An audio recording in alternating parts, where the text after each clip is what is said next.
प्रिय दर्शकों, एक बार फिर डी के मोटिवेशन यूट्यूब चैनल में आप सभी का स्वागत है।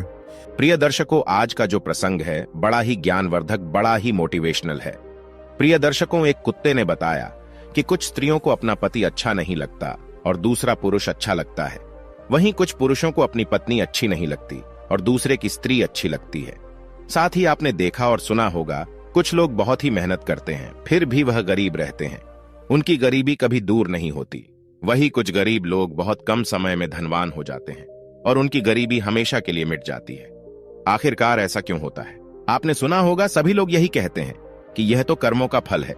यह तो ठीक है कि सब कर्मों का ही फल होता है, मगर कर्म कैसे और किस दिशा में करने चाहिए जिससे उस कर्म का सकारात्मक फल मिले? तो आइए इस ज्ञानवर्धक प्रसंग को एक कहानी के माध्यम से समझते हैं। प्रिय दर्शकों, इससे पहले आप हमारे चैनल में पहली बार आए हैं तो चैनल को सब्सक्राइब करें, बेल आइकन को प्रेस करें और अच्छे अच्छे कमेंट किया करें ताकि हर आने वाले वीडियो का नोटिफिकेशन सबसे पहले आपको मिले और आप उन वीडियो को फायदा उठा सकें। चलिए शुरू करते हैं प्रिय दर्शकों, आज की ये प्यारी सी कहानी, ये प्यारा सा वीडियो। प्रिय दर्शकों, एक समय की बात है, एक जंगल में एक आम का पेड़ था। उस आम के पेड़ के नीचे एक कुत्ता रहा करता था। एक दिन उसी पेड़ के पास से होकर के एक साधु निकलते हुए जा रहे थे। उन्हें थोड़ी सी थकान महसूस हुई तो वह संत जो थे उसी आम के पेड़ की छाया में बैठ गए जिसके नीचे एक कुत्ता रहा करता था। वही जब कुत्ते की नजर उन साधु पर पड़ती है तो कुत्ता साधु से कहने लगता है, महाराज आप तो ज्ञानी हैं, हमको कोई ऐसा रास्ता बताओ जिससे कि शरीर पूरा होने के बाद हमें स्वर्ग की प्राप्ति हो। फिर कुत्ते की बात को सुनकर के वो साधु कहने लगते हैं, यदि तुम स्वर्ग में जाना चाहते हो तो तुम्हें 2 प्रश्नों के उत्तर खोजने होंगे। जिस दिन तुम्हें इन दोनों प्रश्नों के उत्तर मिल जाएंगे उस दिन तुम्हारी समस्या का समाधान हो जाएगा। फिर साधु की बात को सुनकर के कुत्ता कहने लगता है, महाराज आप मुझे अपने दोनों प्रश्न बताओ जिनका उत्तर मैं अवश्य ढूंढ कर रहूंगा। फिर साधु कहता है, हे कुत्ते, मेरा पहला प्रश्न है, भगवान को किस प्रकार भोग लगाने से भिखारी भी राजा बन जाता है? मेरा दूसरा प्रश्न है, स्त्री को दूसरे का पति और पुरुष को दूसरे की पत्नी क्यों अच्छे लगते हैं? प्रिय दर्शकों, इस प्रकार दोनों प्रश्न बता करके वह साधु वहां से चला जाता है। वहीं साधु के चले जाने के बाद में कुत्ता उन दोनों प्रश्नों का उत्तर ढूंढने के लिए चारों तरफ भटकता है, पर उन्हें संतुष्ट भरा उत्तर नहीं मिल पाता है। और इस प्रकार जब कुत्ता परेशान हो जाता है तो उसकी मुलाकात एक बूढ़े गिद्ध से हो जाती है। वही वह बूढ़ा गिद्ध जो था कुत्ते से कहता है कि तुम शंकर भगवान के पास जाओ, तुम शिव जी के पास जाओ, वो ही तुम्हारी समस्या का समाधान कर सकते हैं। प्रिय दर्शकों, इस प्रकार कुत्ता बूढ़े गिद्ध की बात सुनकर के भगवान शिव के पास जाता है तो क्या देखता है, एक जंगल में भगवान शिव और पार्वती विचरण कर रहे थे। फिर तो कुत्ता भगवान शिव के पास जाकर के उन्हें अपनी समस्या बताता है तो कुत्ते की बात को सुनकर के भगवान शिव और पार्वती वही जंगल में एक शिला पर बैठ जाते हैं और कुत्ते से कहते हैं कि मैं तुम्हें एक छोटी सी कहानी सुनाता हूं। इस कहानी को बड़े ही ध्यान से सुनना। यदि तुमने इस कहानी को पूरे मन से सुना तो निश्चित ही तुम्हें तुम्हारे दोनों प्रश्नों के उत्तर मिल जाएंगे। फिर कुत्ता कहता है, प्रभु मैं आपको वचन देता हूं कि जब तक आप कहानी सुनाएंगे मैं कहानी को पूरे मन से सुनूंगा। आप कहानी को शुरू कीजिए। भगवान शिव कहते हैं कि हे श्वान, एक गांव के बाहर विष्णु भगवान का एक छोटा सा मंदिर था जिसमें एक वृद्ध पुजारी रहते थे। एक दिन एक गरीब मां अपने नन्हे से बालक को मंदिर के द्वार पर छोड़कर चली गई। बहुत खोजने पर भी पुजारी को बालक के परिवार का कुछ भी पता नहीं चला। जब गांव का भी कोई व्यक्ति उस बालक का लालन पालन करने को तैयार नहीं हुआ तो पुजारी ने विष्णु भगवान की इच्छा समझ करके उस बच्चे को अपने पास रख लिया और उस बच्चे का नाम चंदन रख दिया। वहीं गांव के श्रद्धालु भक्तों से जो कुछ भी प्राप्त होता था उसी से भगवान विष्णु का और पुजारी का और उस बालक चंदन का गुजारा चलता था। और यदि किसी दिन भोग कम भी पड़ जाता था तो पुजारी जो था भगवान को भोग लगा करके और स्वयं और उस बालक को गंगाजल पिला करके केवल सो जाते थे। वहीं धीरे धीरे चंदन बड़ा होने लगा और अब वह पुजारी के कामों में हाथ बटाने लगा। वृद्ध पुजारी के थके हारे हाथों को अब कुछ आराम मिलने लगा। इसीलिए पुजारी ने अब चंदन को मंदिर की सफाई, भगवान विष्णु की पूजा और उनको भोग लगाने और उनकी आरती करने की विधि अच्छी प्रकार से समझा दी और स्वयं पुजारी जो थे भगवान विष्णु के नाम जप और संकीर्तन में अपना समय व्यतीत करने लगे। वहीं एक दिन भगवान विष्णु के मंगलकारी नाम का जप करते हुए उन पुजारी के प्राण छूट गए। अब पुजारी की मृत्यु हो जाने के बाद में वह चंदन नामक बालक जो था, उसका संसार में भगवान विष्णु के अलावा कोई दूसरा सहारा नहीं रहा, क्योंकि उस बच्चे को पुजारी ने ही पाला था। वही पुजारी ने मरने से पहले उस चंदन को 3 बातें बताई थीं। पहली बात, हमेशा विष्णु भगवान को ताजी गर्म रसोई का ही भोग लगाना। दूसरी बात, भगवान को भोग लगाए बिना स्वयं कुछ भी नहीं खाना। तीसरी बात, भगवान विष्णु पर विश्वास रखकर कभी भी किसी भी वस्तु का संग्रह नहीं करना, बासी भोजन का भी नहीं। वहीं उस चंदन नामक व्यक्ति को पुजारी की तीनों बातें ठीक से याद थीं और वह चंदन उन तीनों ही बातों का बड़े ही ध्यान से पालन करता था। यदि कोई भक्त पहले से बना भोजन या मिठाई मंदिर में दे जाता तो बालक चंदन जो था उसे गरीबों में बांट देता था। बड़ी ताजी रसोई बनाकर ही भगवान विष्णु को भोग लगाता था। उसके बाद ही स्वयं प्रसाद ग्रहण करता था और यदि फिर भी बच जाता था तो उसे बांट देता था। भगवान शिव कहते हैं कि हे तोते, यदि रसोई बनाने को सामग्री नहीं होती थी तो भगवान विष्णु और वो बालक चंदन दोनों गंगाजल पीकर ही रह जाते थे। एक दिन बरसात का मौसम आया और 3-4 दिन तक मूसलाधार बरसात होने से मंदिर में एक भी भक्त नहीं आया।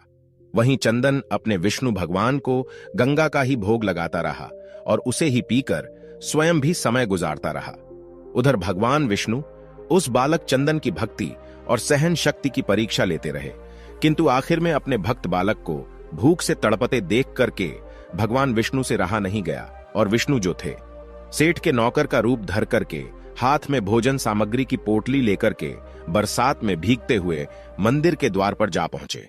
और इस प्रकार विष्णु ने मंदिर पर आवाज लगा करके उस चंदन को बुलाया और उसके हाथ में पोटली देते हुए कहा, ये कच्चा राशन सीधे के रूप में सेठ जी ने तुम्हारे पास भेजा है, इसे रसोई बनाओ, भोग लगाओ और स्वयं भी प्रसाद पाओ, मैं कल फिर आऊंगा।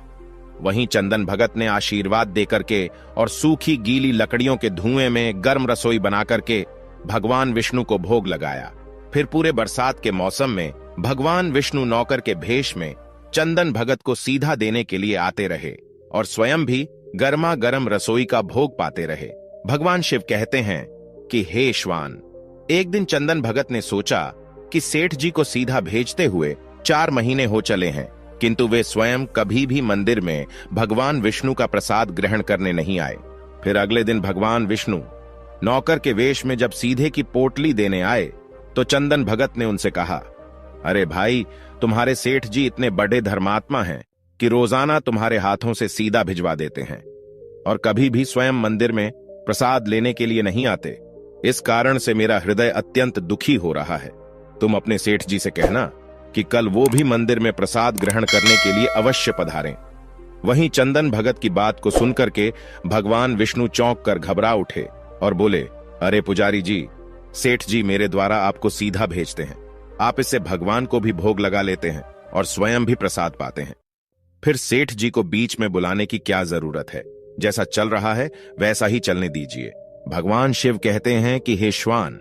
फिर वह चंदन कहने लगा, ऐसे कैसे चलने दूं? आपके धर्मात्मा सेठ जी इतने दिनों से सीधा भेज रहे हैं, क्या मैं उन्हें भगवान का प्रसाद देने का अपना कर्तव्य भी पूरा ना करूं? मैं किसी का उधार खाने वाला नहीं हूं। अपने सेठ जी से कह देना, यदि कल वो भगवान विष्णु का प्रसाद ग्रहण करने के लिए नहीं आए तो मैं उनका सीधा लेना बंद कर दूंगा। फिर तो नौकर बने विष्णु भगवान अपने चंदन भगत की अकड़ को देख करके एकदम से कांप उठे और यह सोच करके मन ही मन में हंसे कि वाह बेटा, आज तो लेने वाला ही देने वाले पर धौंस दिखा रहा है। लेकिन सरल हृदय भक्त के मनोभाव पर रीझ करके भगवान विष्णु बोले, ठीक है पुजारी जी, कल सेठ जी मंदिर में प्रसाद ग्रहण करने जरूर पधारेंगे। वहीं दूसरे दिन बड़े सवेरे ही भगवान विष्णु नौकर के भेष में दूध और बहुत सारी भोजन सामग्री लेकर के मंदिर पहुंच गए। वहीं चंदन चौंकते हुए बोला, भाई, आज इतना सारा सीधा किस लिए लेकर आए हैं? तो नौकर बने विष्णु भगवान बोले, पुजारी जी, क्या आप भूल गए? आज आपने सेठ जी को प्रसाद के लिए बुलाया है, इसलिए आप छक करके रसोई बनाइए और विष्णु भगवान को भोग लगाइए। वही नौकर बने विष्णु भगवान कहने लगे, हे चंदन भगत, ये तो बता दीजिए कि सेठ जी को किस समय आना है। तो चंदन ने प्रसन्न होकर के नौकर बने विष्णु भगवान को सेठ के आने का समय बता दिया। अब उधर तो चंदन भगत रसोई तैयार करता है और इधर भगवान विष्णु जो थे अपने चंदन भगत की इच्छा पूरी करने के लिए सेठ का रूप धारण करने लगते हैं। इधर अपने स्वामी को एक प्यारे भक्त के यहां पर जाने का समाचार सुनकर के माता लक्ष्मी भी भला कैसे पीछे रहती। वह भी विष्णु भगवान की आज्ञा को पाकर के सेठानी का रूप धारण करने में जुट गई। विष्णु भगवान ने एक मखमल का सुंदर कुर्ता धारण किया और ऊपर से एक सुंदर रंग बिरंगी पगड़ी बांध ली और अपने पैरों में रेशमी जूतियां धारण कर ली। और इधर लक्ष्मी ने अपने पतिदेव के नगर में बनी हुई सुंदर बनारसी साड़ी निकालकर पहनी, जिसका रंग सेठ बने विष्णु के कुर्ते से मेल खा रहा था। लक्ष्मी ने सोने चांदी हीरे के जगमगाते हुए आभूषण धारण कर लिए, पैरों में सुंदर चरण पादुकाएं पहन ली। इधर लक्ष्मी और विष्णु ने जब एक दूसरे को सेठ सेठानी के वेश में देखा तो वह चकित होकर एक दूसरे को निहारते ही रह गए, क्योंकि दोनों एक दूसरे को देख देख करके निहाल हुए जा रहे थे। इससे पहले उन्होंने कभी एक दूसरे का ऐसा सुंदर रूप नहीं देखा था। भगवान शिव कहते हैं कि हे श्वान, जब भगवान विष्णु और लक्ष्मी सेठ सेठानी का रूप धारण करके अपने भक्त के यहां दावत उड़ाने चले तो ऋषि मुनि, देवता देवांगना आदि भी उन्हें देख करके ठगे से रह गए। वही सेठ बने भगवान विष्णु अपने हाथ में ली हुई छड़ी को अदा से घुमाते हुए पृथ्वी पर टेकते हुए चल रहे थे और उनके पीछे पीछे बगल में परस दबाए अपनी चरण पादुका से टक टक और पायलों की छन छन की मधुर ध्वनि करती हुई लक्ष्मी मां सेठानी बनी हुई चली जा रही थी। इधर चंदन भगत आज सुबह से ही सेठ जी के स्वागत में भांति भांति के पकवान बनाने में जुटा था। अपने भगवान विष्णु का भोग तो वह चलते फिरते बना लेता था, किंतु आज उसे कई महीनों से भगवान को भोग लगाने के लिए सीधा भेजने वाले सेठ जी को भगवत प्रसाद देना था। इसलिए उस चंदन भगत ने रसोई बनाने में अपनी सारी पाक कला झोंक डाली थी, जिससे जो भी व्यंजन बने वह सुंदर और स्वादिष्ट हो। वहीं सेठ जी के द्वारा भेजे हुए चावल धोकर के चंदन भगत ने खीर बनाई, उसे धीमी आंच पर पका करके गाढ़ा किया और उसमें सेठ जी के द्वारा भेजे हुए पिस्ते, बादाम, केसर, चिलगोजे और किशमिश डाले। वहीं मिर्च और अदरक को कूट करके उसे बाजरा, बेसन और गेहूं के आटे में भर भर करके मोटे मोटे मिर्च टिक्कर बनाई। रसोई बनाकर के चंदन भगत पुनः स्नान करने चला गया ताकि स्वच्छ वस्त्र पहन करके भगवान विष्णु को भोग लगा सके और उसके बाद में सेठ जी को उनका प्रसाद पवा सके। भगवान शिव कहते हैं, हे श्वान, जब चंदन भगत स्नान करके लौटा तो क्या देखा, सेठ जी प्रसाद ग्रहण करने के लिए स्वयं तो आए ही है, संग में अपनी सेठानी को भी लाए हैं। वही चंदन ने झट से दोनों से राम राम की, उन्हें आसन देकर बिठाया और बोला, मैं भी भगवान विष्णु को भोग लगाकर आता हूं, फिर आपको प्रसाद परोसूंगा। वही भावना के भूखे भगवान विष्णु से भूख सहन नहीं हो पा रही थी, इसलिए वह बोले, पुजारी एक काम करो, भगवान को जल्दी से भोग लगाइए, मुझसे भूख सहन नहीं होती है। फिर तो सेठ बने विष्णु की बात को सुनकर के चंदन भगत बोला, देखो सेठ जी, भूख तो मुझे भी बड़े जोर से लग रही है, किंतु मैं अपनी भूख के कारण भगवान को भोग लगाना नहीं भूलता। यदि दुनिया के सारे लोग इसी तरह अपनी भूख के लिए भगवान को भोग लगाना भूल जाएं, तो भगवान तो भूखे मर जाएंगे। वहीं सेठ बने विष्णु भगवान एक पत्तल उठाते हुए बोले, पुजारी जी, आप भोग लगाइए, इधर मैं पत्तल परोस लेता हूं, मुझसे भूख सहन नहीं हो पा रही है। फिर तो चंदन भगत जो था सेठ बने विष्णु भगवान को डांटते हुए बोला, सेठ जी, भगवान के काम में न तो जल्दीबाजी चलती है और न ही कंजूसी चलती है, इसलिए चुपचाप इंतजार करो। मैं जब तक भगवान विष्णु को भोग नहीं लगा देता, आप रसोई के पास भी नहीं भटक सकते हैं।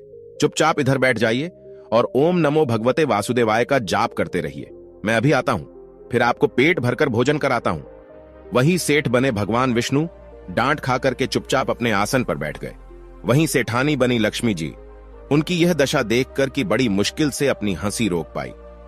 लेकिन जैसे ही चंदन भगत पत्तल में सामग्री लेकर भगवान को भोग लगाने मंदिर में गया, इधर विष्णु लक्ष्मी जी को मौन रहने का संकेत करते हुए चुपके चुपके पैर रखते हुए रसोई में पहुंच गए और उन्होंने एक एक व्यंजन उठा करके चखना शुरू कर दिया। वहीं विष्णु भगवान तो प्रसाद को छकते ही भौचक्के के रह गए, क्योंकि खीर में चीनी की जगह नमक भरा हुआ था और सब्जियों में चीनी भरी हुई थी। वहीं जैसे ही भगवान विष्णु ने रोटी का एक कोरा तोड़ करके मुंह में दिया तो वो सीसी करने लगे, क्योंकि रोटी में मिर्च भरी थी। वहीं विष्णु भगवान सीसी करते हुए उल्टे पैर भाग गए और अपने आसन पर जा बैठे। वहीं लक्ष्मी जी जो थी, अपने स्वामी की ऐसी हालत देख करके खिलखिला करके हंस पड़ी। इससे पहले कि भगवान विष्णु लक्ष्मी के सामने कुछ सफाई दे पाते, चंदन भगत ओम नमो भगवते वासुदेवाय मंत्र का जप करते हुए रसोई में पहुंचा और उसने भोग को रसोई में मिला करके उसे पवित्र बना डाला और फिर सेठ जी के सामने पत्तल परोसकर हाथ जोड़कर बोला, सेठ जी, मैंने भगवान विष्णु को भोग लगा दिया है, अब आप भी जी भरकर प्रसाद पाइए। वहीं विष्णु तो अभी अभी भक्त की शक्ति से भी जोरदार उसके हाथ की बनी हुई रसोई छक चुके थे, अतः उसे ग्रहण की बात सुनकर ही उनके पसीने छूटने लगे। कभी भगवान विष्णु चंदन भगत का तो लक्ष्मी का मुख देखने लगते, वहीं चंदन भगत को सेठ जी की ढील बर्दाश्त नहीं होती है और वह कहता है, सेठ जी, अब क्या हो गया आपको? अभी अभी तो आप इतने उतावले हो रहे थे, आपको बहुत तेज भूख लग रही थी, पर अब आप खाने में इतनी देरी क्यों कर रहे हैं? आप जल्दी से प्रसाद ग्रहण करो, तभी तो माता जी भी प्रसाद ग्रहण करेंगी और उसके बाद में फिर मैं प्रसाद पाऊंगा। वहीं चंदन भगत की ललकार को सुनकर के विष्णु भगवान ने चुपचाप खीर का कुल्हड़ उठाया और सारी नमकीन खीर गट गट पी गए। कुल्हड़ खाली होने की देर थी कि चंदन ने उसे झट से भर दिया। अपने प्रिय भक्त के हाथों परोसे हुए भोग में भगवान को आज दुगना स्वाद आने लगा। चंदन परोसता गया और भगवान विष्णु पीते गए। वहीं जगत माता लक्ष्मी भक्त और भगवान दोनों के प्रेम को देख करके मंत्रमुग्ध होती रहीं। अब सारी रसोई समाप्त हो गई तो भगवान ने एक जोर की डकार ली। वहीं चंदन को होश आया और बोला, वाह सेठ जी वाह, मैं ही बावला था जो आज इतनी थोड़ी सी रसोई बनाई। मुझे पता होता कि आपको प्रसाद ग्रहण करने का इतना बड़ा शौक है तो मैं और ज्यादा रसोई बनाता। वहीं भगवान विष्णु अपने पेट पर हाथ फेरते हुए सेठानी बने लक्ष्मी की ओर मुस्कुराकर देखते हुए बोले, पुजारी जी, मैं इतना रोज खाना कहां खाता हूं, किंतु आज प्रसाद इतना स्वादिष्ट बना था कि अपने पर बस ही नहीं रहा और खाता चला गया। किंतु तभी चंदन भक्त रुआंसा होकर बोला, सेठ जी, वो तो आपने ठीक किया, लेकिन माता जी तो भूखी रह गई। रसोई तो आपने सारी साफ कर दी। फिर तो ममतामयी लक्ष्मी पर चंदन की उदासी देख करके रहा नहीं गया। उन्होंने बची हुई खीर की 4 बूंदें अपने कंठ में टपका लीं। पर विष्णु भगवान द्वारा भोग लगाने से प्रसाद में अद्भुत अलौकिक स्वाद भर गया था। ऐसी सुगंधित और मीठी खीर छक्कर कि जगत जननी आकंठ तृप्त हो गई और उनके तृप्त होते ही सृष्टि का प्रत्येक प्राणी तृप्त हो गया। फिर चंदन भगत बोला, सेठ जी, आपने और माता जी ने प्रसाद ग्रहण कर लिया, इससे मुझे अत्यंत संतोष हुआ है। समझ लीजिए, आप दोनों द्वारा प्रसाद ग्रहण करने से मेरा पेट भर गया। मेरी तो वैसे भी महीने में 4-4 एकादशी हो जाती हैं, किंतु मैं भी एक दाना ले ही लेता हूं, जिससे कि विष्णु भगवान के प्रसाद का अनादर ना हो। और ऐसा कह करके चंदन भगत ने खीर के पात्र में लगा हुआ एक चावल का दाना उठा करके अपने कंठ में डाल लिया। वहीं चावल के एक दाने से ही उस चंदन भगत की जन्म जन्मांतर की भूख प्यास मिट गई और समस्त वासनाओं और इच्छाओं की तृप्ति हो गई। भगवान शिव कहते हैं कि हे श्वान, वहीं उसके ज्ञान के नेत्र खुल गए और उसने क्या देखा कि उसके सामने यानी चंदन भगत के सामने भगवान विष्णु और जगत जननी लक्ष्मी जी आशीर्वाद की मुद्रा में मुस्कुराते हुए खड़े हैं। फिर तो भगवान विष्णु और लक्ष्मी का असली रूप देख करके चंदन भगत दौड़ करके उनके चरणों में लौट गया। वहीं भगवान विष्णु ने चंदन भगत को अपने हाथों से उठा करके अपने सीने से लगा लिया और कहा, बेटा बताओ तुम्हें क्या चाहिए? मैं तुम्हारी भक्ति से बहुत ही प्रसन्न हूं, जो इस प्रकार से भगवान को भोग लगाते हैं, सच्ची निष्ठा के साथ में उन पर आस्था रखते हैं, उनके जन्म जन्मांतर के पाप दूर हो जाते हैं और उनकी गरीबी हमेशा के लिए दूर हो जाती है। वहीं चंदन भगत कहने लगा, प्रभु मुझे कुछ नहीं चाहिए, केवल आपका प्यार चाहिए। वहीं भगवान विष्णु कहते हैं, नहीं चंदन, तुमने अब तक गरीबी देखी है, मैं तुम्हें वरदान देता हूं कि तुम इस राज्य के राजा बनकर के इस राज्य का सुख भोगोगे और शरीर पूरा होने के बाद में तुम्हें स्वर्ग की प्राप्ति होगी। और फिर ऐसा कहकर के भगवान विष्णु और लक्ष्मी अंतर्ध्यान हो जाते हैं। वही गरीब चंदन जो था, भगवान को नित्य नियम से भोग लगा करके स्वयं भोजन करता था, जिसका उसे फल मिला कि वह भिखारी से राजा बना। भगवान शिव कहते हैं कि हे श्वान, उसी विष्णु भगवान के मंदिर के पास में एक किसान अपनी पत्नी के साथ में एक झोपड़ी बनाकर रहता था और मंदिर में जो भी स्त्री या पुरुष पूजा के लिए आते जाते थे, वह किसान मंदिर पर आने वाली स्त्रियों को घूर घूर कर देखता रहता था और अपनी दृष्टि गलत रखता था। वहीं उस किसान की पत्नी मंदिर पर आने वाले पुरुषों को घूर घूर कर देखती रहती थी। अब समय इस प्रकार से धीरे धीरे गुजरता गया। एक दिन एक ठग कहीं से घूमता हुआ उस किसान की झोपड़ी से होकर गुजरा तो किसान की पत्नी की नजर उस ठग पर पड़ गई। वहीं ठग जो था दिखने में किसान से ज्यादा हष्ट पुष्ट और सुंदर था। देखते ही देखते वो किसान की पत्नी उस ठग को अपना दिल दे बैठी। वहीं मौका पाकर के किसान की पत्नी ने उस ठग से कहा, मैं तुम्हें बहुत पसंद करने लगी हूं, तुम मुझे अपने साथ ले चलो। भगवान शिव कहते हैं कि हे श्वान। फिर उस किसान की पत्नी की बात सुनकर के वो ठग राजी हो गया और किसान की पत्नी से कहा, तुम्हें घर में जितना भी धन माल मिले चुपचाप निकाल कर ले आओ, फिर हम दोनों यहां से कहीं दूर चल के सुख का जीवन जिएंगे। वहीं वह किसान की पत्नी घर में घुसती है और जितना भी धन चुरा सकती थी उतना ले करके उस ठग के पास आ जाती है और फिर वह ठग उस किसान की पत्नी को लेकर के गांव से दूर निकल जाता है। वही थोड़ी देर के बाद में एक ठगनी उसी किसान की झोपड़ी से होकर गुजरती है। फिर उस किसान की नजर उस ठगनी पर पड़ती है। वही ठगनी किसान की पत्नी से बहुत ज्यादा सुंदर थी, इसलिए किसान उस ठगनी को अपना दिल दे बैठा और मौका पाकर के उस ठगनी से कहता है, मैंने तुम्हें जब से देखा है मुझे कुछ भी अच्छा नहीं लग रहा है, मैं तुमसे प्यार करने लगा हूं। फिर ठगनी ने कहा, तो क्या चाहते हैं? फिर किसान ने कहा, हम तुम कहीं दूर चलकर के एक साथ सुखपूर्वक रहेंगे। भगवान शिव कहते हैं कि हे श्वान। इस प्रकार उस किसान की बात सुनकर के वह ठगनी तैयार हो गई। फिर वह किसान जो भी धन माल उसके पास था उस सबको लेकर के उस ठगनी के साथ में गांव से दूर निकल जाता है। वहीं कुछ समय चलने के बाद में वह किसान की पत्नी और वह ठग, उधर किसान और ठगनी, इन सभी को चलते चलते एक नदी मिल जाती है। वहीं नदी के एक स्थान पर वो किसान की पत्नी और ठग बैठ जाते हैं और नदी के दूसरे दूर स्थान पर वो किसान और ठगनी बैठ जाते हैं।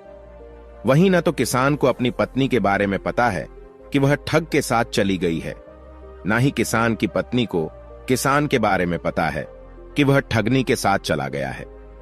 भगवान शिव कहते हैं कि हे श्वान। नदी पर पहुंचने के बाद में वह ठग किसान की पत्नी से कहता है कि तुम यह गहना मुझे दे दो, मैं पहले इस गहने को नदी के पार रखा आऊं, फिर तुम्हें नदी पार कराऊंगा। वहीं ठग की बातों में आकर के किसान की पत्नी धन उस ठग को दे देती है। वहीं वह ठग जो था धन माल लेकर के उस किसान की पत्नी को उसी नदी में ढकेल देता है और धन माल लेकर के वहां से चला जाता है। वहीं दूसरी तरफ ठगनी जो थी उस किसान से माल लेकर के उस किसान को नदी में धोखे से ढकेल देती है और माल लेकर के दूर चली जाती है। भगवान शिव कहते हैं कि हे श्वान। इस प्रकार वह किसान और उसकी पत्नी नदी में डूबते उछलते हुए एक स्थान पर मिल जाते हैं और फिर दोनों को अपनी अपनी गलती पर बड़ा पछतावा होता है। वहीं उस नदी के आसपास उन दोनों को बचाने वाला कोई नहीं होता है और इस प्रकार किसान और उसकी पत्नी की नदी में डूबकर मौत हो जाती है। अंत में भगवान शिव कहते हैं कि हे श्वान, जो अपने का नहीं हुआ वह किसी और का नहीं हो सकता है। अब तुम अपने पहले प्रश्न का उत्तर सुनो।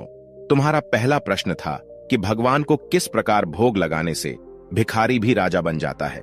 तो समझ लो, जिस प्रकार इस कहानी में एक गरीब चंदन ने विष्णु लक्ष्मी का भोग लगाया और सेवा की, उसी प्रकार जो भी इंसान गरीब चंदन की तरह सच्चे मन से पूरी आस्था के साथ में नियमानुसार भगवान का भोग लगाता है, वह भगवान की कृपा से निश्चित राजा बन जाता है। जिस प्रकार से वह गरीब चंदन एक राजा बन गया, इसलिए हर इंसान को रोजाना सच्चे मन से नियमानुसार भगवान का भोग रोजाना लगाना चाहिए। उसके बाद ही स्वयं भोजन ग्रहण करना चाहिए। यदि जो भी इंसान ऐसा करता है तो निश्चित ही लक्ष्मी की उस पर कृपा होती है और ऐसा व्यक्ति भिखारी होकर भी राजा बन जाता है।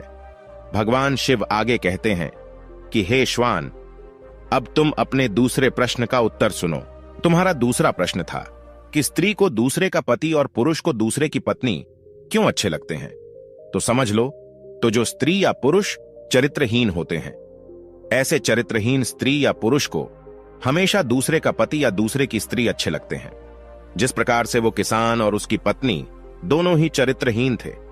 न किसान को अपनी पत्नी अच्छी लगती थी और न ही किसान की पत्नी को अपना पति किसान अच्छा लगता था। इसलिए उन्होंने चरित्रहीनता की। और जो चरित्रहीनता करते हैं उन्हें निश्चित एक दिन अपने कर्मों का भोग भोगना पड़ता है। इसी वजह से उस किसान और उसकी पत्नी की नदी में डूबकर मृत्यु हुई। पति पत्नी के बीच सच्चा प्रेम, वफादारी, सेवा, आत्मीयता, विश्वास तभी रह सकता है जब उनमें एक निष्ठा का व्रत हो। यदि कोई स्त्री अनेक पुरुषों से या कोई पुरुष अनेक स्त्रियों से गुप्त संबंध स्थापित करता है तो उसके शरीर में, रक्त में, मन में, मस्तिष्क में अनेक तत्व मिल जाने के कारण अस्थिरता, खींचतान, आकर्षण, विकर्षण के दौर चलने लगते हैं। ऐसी अवस्था में सच्चा प्रेम, वफादारी एवं आत्मीयता असंभव है। व्यभिचारी स्त्री पुरुषों का दाम्पत्य जीवन हमेशा कपट, धूर्तता, मायाचार और छल से भरा हुआ होता है। यह अवसर पड़ने पर अपने साथी को ही धोखा देते हैं। इसलिए जो चरित्रहीन स्त्री होती है उसे कभी अपना पति अच्छा नहीं लगता, और जो चरित्रहीन पुरुष होता है उसे कभी भी अपनी स्त्री अच्छी नहीं लगती, और ऐसे स्त्री पुरुष को अंत समय में नरक में जाना पड़ता है। इसलिए हमेशा सद्मार्ग पर चलने के लिए हर स्त्री पुरुष को चरित्रवान होना चाहिए, तभी भगवान की कृपा के पात्र बन सकते हैं। प्रिय दर्शकों, इस प्रकार भगवान शिव के द्वारा कहानी सुनने के बाद में कुत्ते का मन पूरी तरह से संतुष्ट हो जाता है और फिर वह वहां से भगवान को प्रणाम करके वहां से चला जाता है, और समय आने पर उसको स्वर्ग की प्राप्ति होती है, क्योंकि कुत्ता एक दूसरे से बहुत प्यार करते थे, एक दूसरे के अलावा कभी किसी की ओर देखते भी नहीं थे। इसी की वजह से अंत समय में श्वान को स्वर्ग की प्राप्ति हुई। प्रिय दर्शकों, हमारी आज की कहानी, आज का वीडियो यहां समाप्त होता है।